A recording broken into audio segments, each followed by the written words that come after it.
की हमारी प्रैक्टिकल का उद्देश्य है मैनुअली स्टार्टर के भागों का अध्ययन तथा उसे रीअसेंबल करने का अभ्यास करना।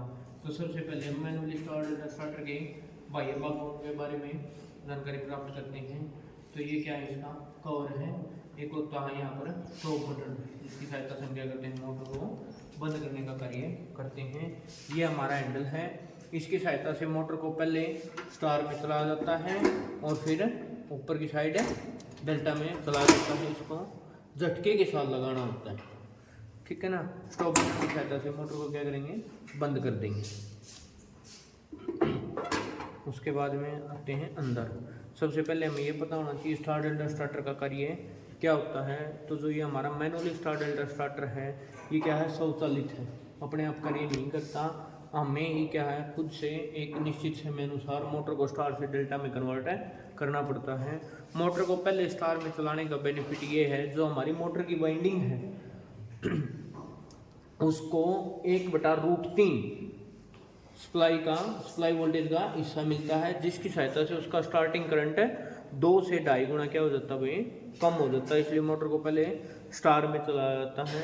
स्टार में स्पीड थोड़ी कम होती है, तो बाद में क्या करते हैं, जब हमारी मोटर 70 या 75% स्पीड पकड़ लेती है तो हम मोटर को क्या करते हैं, डेल्टा के अंदर चला देते हैं, जिससे हमें एक प्रॉपर स्पीड मिलने लगती है। तो अब देखते हैं स्टार्टर की सहायता से कैसे कनेक्ट होता है, क्या क्या इसके अंदर पार्ट लगे हुए हैं। तो स्टार्टर के अंदर है ना, सबसे फर्स्ट है, मैं आपको बाहर निकाल के दिखाता हूँ।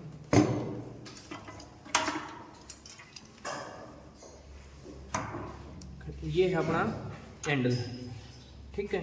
हैंडल के ऊपर 2 प्रकार की पत्ती लगी हुई हैं, एक 2 का पेयर है, फिर सिंगल, फिर 2 का पेयर, फिर सिंगल, फिर 2 का पेयर, फिर सिंगल। जो ये हमारी पत्तियां हैं इस साइड वाली, ये क्या है, जो सिंगल वाली हैं, ये पीछे से सारी क्या हैं, कनेक्टेड है, पीछे से क्या है, सभी कनेक्टेड हैं। जो हमारा हैंडल का ये हिस्सा है, इसके ऊपर इनेमल्ड का इंसुलेशन चढ़ा होता है, जिसकी सहायता से हैंडल के अंदर क्या होता है, करंट प्रवाहित नहीं होता। उसके बाद में ये स्प्रिंग लगा हुआ है। स्प्रिंग का क्या काम होता है, जब हमारी मोटर इसमें डेल्टा में दौड़ रही होती है, या हम इसको स्टॉप करते हैं, अथवा कोई भी फेस कट जाता है जिसके कारण से एनवीसी के अंदर मैग्नेट बनना बंद होता है, तो ये स्विच हमारा क्या करता है, बैक साइड चला जाएगा। स्प्रिंग क्या करता है, हैंडल को ऑफ पोजीशन में लाने का कार्य करता है। उसके बाद में हैंडल के साथ में एक लॉक लगा हुआ है। देखो, जैसे हम मोटर को स्टार में चलाते हैं, इस कंडीशन में करके स्टार में चलाया जाता है मोटर को। जब हम इसको ऊपर की तरफ उठाते हैं तो हमारी ये पिन क्या करती है, रुक जाती है। ये पिन देने का मेन उद्देश्य क्या है, जब हमने मोटर स्टार में चला दी, वो हमारी क्या 70 या 75% स्पीड पकड़ चुकी है मोटर, फिर हम उसको डेल्टा के अंदर चला रही है। तो जब हम क्या करते हैं, इसको स्टार से डेल्टा में लेके आते हैं, यदि हमारी स्पीड स्लो है, यदि हम टाइम लगाएंगे तो मोटर की स्पीड भी क्या होगी, डाउन आ जाएगी, ठीक है ना। लेकिन मोटर की स्पीड अपन वही रखनी, तो इसको झटके के साथ लाया जाएगा तो ही हमारी मोटर डेल्टा में चलेगी। अदरवाइज क्या होगा, ये बीच में क्या करेगा, हैंडल को स्टॉप कर लेगा, तो ये अड़ गई ना। अब क्या करते हैं, इसको स्पीड से लेके आते हैं एकदम से, तो इसने कोई दिक्कत नहीं दी और मोटर हमारी डेल्टा में चलने लगी। मतलब क्या है, ये जो काम है बिल्कुल फास्ट करने का होता है स्टार से डेल्टा में। ये नहीं बीच में अपन समय लगाना है, समय लगा दिया तो मोटर हमारी चले ही नहीं गई, हमें दोबारा से स्टार्ट करना पड़ेगा, पहले स्टार और फिर डेल्टा। उसके बाद में है, ये होते हैं हमारे कॉन्टेक्टर। क्या ये हमारे कॉन्टेक्टर हैं, कॉन्टेक्टर के साथ में OLC लगी हुई है, ठीक है ना। ये हमारे टर्मिनल हैं, एक ये है कॉन्टेक्टर, एक ये 3 कॉन्टेक्टर हैं इसके अंदर। अब देखो इसमें क्या है, जो हमारा सप्लाई का है, सप्लाई जुड़ेगी हमारी 1, 2 और 3 RY और B। इसकी एक पहचान, विशेष पहचान क्या है, जो हमारे सप्लाई टर्मिनल है, सप्लाई टर्मिनल वो टर्मिनल होते हैं जिनके साथ में क्या है, OLC लगी हुई है। क्या लगी हुई है, OLC लगी हुई है। OLC की क्या पहचान है, ये बायोमेटेलिक स्ट्रिप की पत्तियां लीवर के साथ में अटैच मिलेंगी आपको, ठीक है ना। ये हमारी OLC है।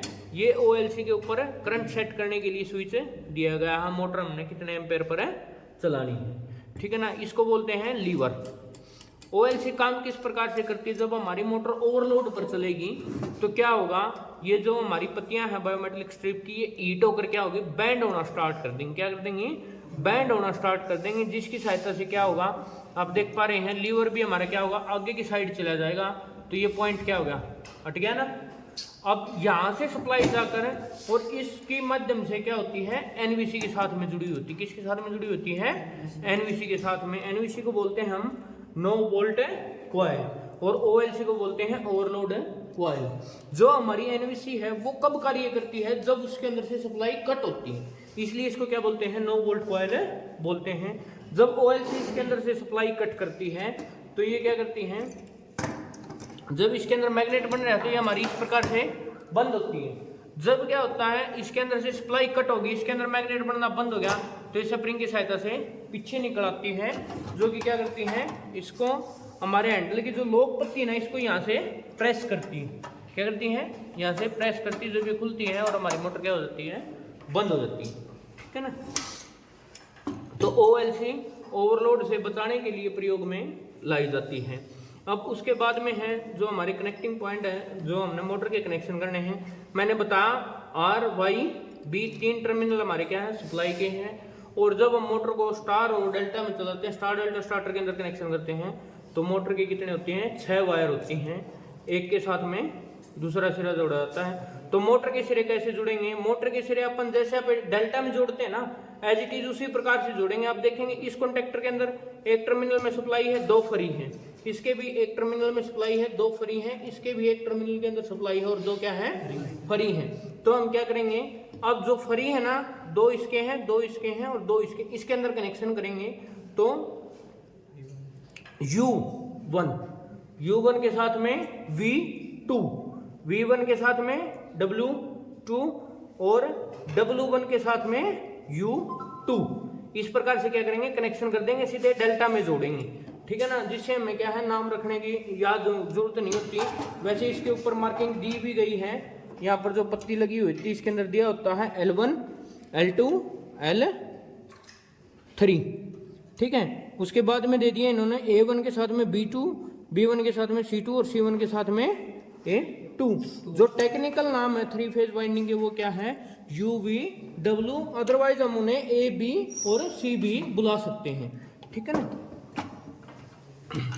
अब हम क्या करते हैं, इसको वापस से क्या करते हैं, असेंबल करते हैं। ये जो है हमारा कंडक्टर जिसके ऊपर लगे, उसके नीचे पोर्सिलिन का हिस्सा लगा हुआ होता है, जिसकी सहायता से क्या है, स्टार्टर की बॉडी के अंदर करंट नहीं होता। ठीक है ना, ये इंसुलेटेड होता है, जिस पर नमी का कोई प्रभाव नहीं होता। उसके बाद में हम क्या करते हैं, इसको सेट करते हैं इसके अंदर।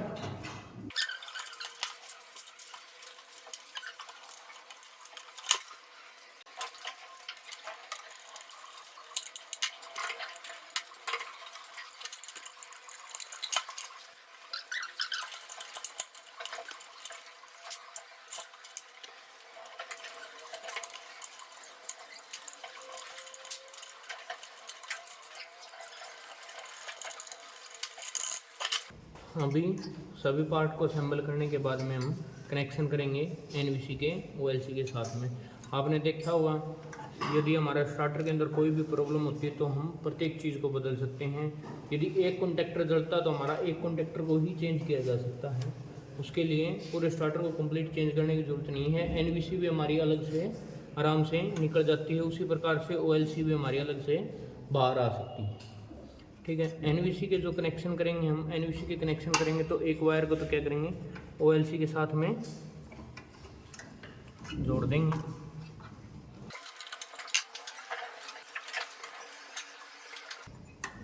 जो हमारी एनवीसी होती है वो 415 वोल्ट पर कार्य करती है, तो इसलिए इसको क्या होता है, 2 फेसों के पैरेलल में जोड़ा जाता है। तो अभी आप देख पा रहे होंगे हमारी एनवीसी के लिए, देखो ये जो ओएलसी का लीवर है ये क्या है, इस फेस के साथ में टच में है और फिर यहाँ पर जाके ये इसके अंदर लीवर की सहायता से क्या हुआ, ओएलसी के टाइमर के अंदर गया और ओएलसी के टाइमर से क्या हुआ, डायरेक्ट एनवीसी के अंदर चला गया। अब जो हमारी सेकंड फेज की सप्लाई है वो हम क्या करेंगे, किसी भी फेज के साथ में क्या करेंगे, डायरेक्ट में जोड़ देंगे। तो हमारे ओएलसी के और एनवीसी के कनेक्शन कंप्लीट हो चुके हैं। अब हम देखते हैं हमारी मोटर जो स्टार में कैसे चलाता है और डेल्टा में कैसे चलाता है। अब यदि हम हैंडल को क्या करते हैं, स्टार पोजीशन में लेके आते हैं, तो स्टार पोजीशन में लेके आने पर आप ये देखो कौन से टर्मिनल के साथ में शॉर्ट है। तो स्टार कनेक्शन की क्या विशेषता, स्टार कनेक्शन में या तो मोटर के 1-1 सिरे या 2-2 सिरे, जैसे A1 B1 और C1 एक साथ शॉर्ट होंगे तो A2 और B2 C2 को सप्लाई के साथ में जोड़ेंगे, या मान लीजिए 2 को एक साथ में शॉर्ट करते हैं और 1 के अंदर सप्लाई दे सकते हैं, वो हमारे क्या होते हैं, स्टार कनेक्शन होते हैं। अब हम देखते हैं, देखिए हमने यहाँ पर क्या किस चीज़ को जोड़ा है, लाइन को जोड़ा है। जैसे मैंने बताया था, जैसे ही OLC जिस टर्मिनल के साथ में लगी हुई है उसके साथ में क्या करेंगे, लाइन कनेक्ट करेंगे L1 L2 और L3। अब यहाँ पर क्या हमारा A1, यहाँ पर B2, B1 C2 C1 A2, मतलब जो बिल्कुल लाइन के साथ में लगता हुआ टर्मिनल है उसके साथ में क्या कनेक्टेड हमारा 1 सिरा कनेक्ट है, A1 B1 और C1। अभी अब हम देखेंगे जब हम क्या करते हैं, मोटर को स्टार पोजीशन के अंदर लेके आते हैं तो देखो A1 सप्लाई के साथ में कनेक्ट है ना, इसकी सहायता से, पत्ती की सहायता से, और B1 भी सप्लाई के साथ कनेक्ट है और C1 भी सप्लाई के साथ है कनेक्टेड है। अब जो हमारे 2-2 सिरे बचे हुए हैं, जैसे B2 C2 और A2, अब हमारा जो B2 है वो क्या है, इस पत्ती के साथ कनेक्ट है और C2 इसके साथ, A2 इसके साथ। अब हम देखेंगे बैक साइड से क्या है, ये सभी पत्तियां जो हैं सिंगल दिख रही हैं, एक साथ में क्या है, कनेक्ट है। तो इस प्रकार से क्या हुआ, B2 C2 और A2 क्या हो गए, शॉर्ट हो गए, और A1 B1 और C1 के अंदर क्या होगी, सप्लाई होगी। तो हमारी मोटर किस चीज़ में चलेगी, स्टार कनेक्शन के अंदर चलेगी। जब हम इसको क्या करते हैं, डेल्टा पोजीशन के अंदर कन्वर्ट करते हैं, जब हम इसको क्या करते हैं, डेल्टा के अंदर कन्वर्ट करते हैं, तो डेल्टा के अंदर क्या होता है, A1 B2 सप्लाई में जाएंगे, तो A1 और B2, देखो A1 है B2 है और ये क्या है, लाइन है, तीनों टर्मिनल एक साथ में शॉर्ट है, तो मतलब क्या है, A1 B2 सप्लाई के साथ में हो गया, फिर B1 C2, फिर B1 C2, और यहाँ पर क्या है कि हमारी लाइन 2, ये भी क्या है, एक दूसरे के साथ में शॉर्ट है। और यहाँ पर देखेंगे हम C1 और A2 और A2 लाइन 3 के साथ क्या है, शॉर्ट है। तो अब क्या है, A1 B2 B1 C2 और C1 A2 जब सिरे कॉमन करके और इनको सप्लाई दी जाती है तो क्या चलती है, हमारी मोटर किस चीज़ में चलती है, डेल्टा में रन होती है। तो अब हमारे क्या है, सभी टर्मिनल शॉर्ट हैं और हमारी मोटर किस चीज़ में चल रही है, डेल्टा में चल रही है। देखो जब तक हमने NVC सेट नहीं की थी तब तक हमारा हैंडल क्या था, यहाँ पर रुक रहा था, लेकिन NVC सेट करने के बाद में नहीं रुक रहा, क्योंकि स्प्रिंग ने क्या किया, यहाँ पर दबाव डाल दिया, इसको बैक साइड रख रहा है ना। अब देखो यदि हमारी NVC लगी हुई तो हमारा हैंडल पीछे की साइड नहीं आएगा। ये रीजन क्या है, हैंडल क्यों नहीं रुक रहा, क्योंकि हमारा स्टार्टर क्या है, सप्लाई के साथ है, कॉन्टैक्ट नहीं है अभी, तो इसलिए NVC कार्य नहीं कर रही। ये जो हमारा स्टॉप स्विच होता है, और स्टॉप स्विच के नीचे की साइड ही इसमें NVC लगी हुई होती है। ये था हमारा मैनुअली स्टार डेल्टा स्टार्टर, ठीक है ना, ये था हमारा मैनुअली स्टार डेल्टा स्टार्टर, जिसकी सहायता से मोटर को पहले स्टार में तथा फिर डेल्टा में चलाते हैं। ये हमें स्वयं ऑपरेट करना पड़ता है। इससे नेक्स्ट टॉपिक में हम पढ़ेंगे ऑटोमेटिक स्टार डेल्टा स्टार्टर, जिसके अंदर हमें क्या है, सिर्फ और सिर्फ ऑन करना है, start to delta convert to starter अपने आप करेगा। Thank you.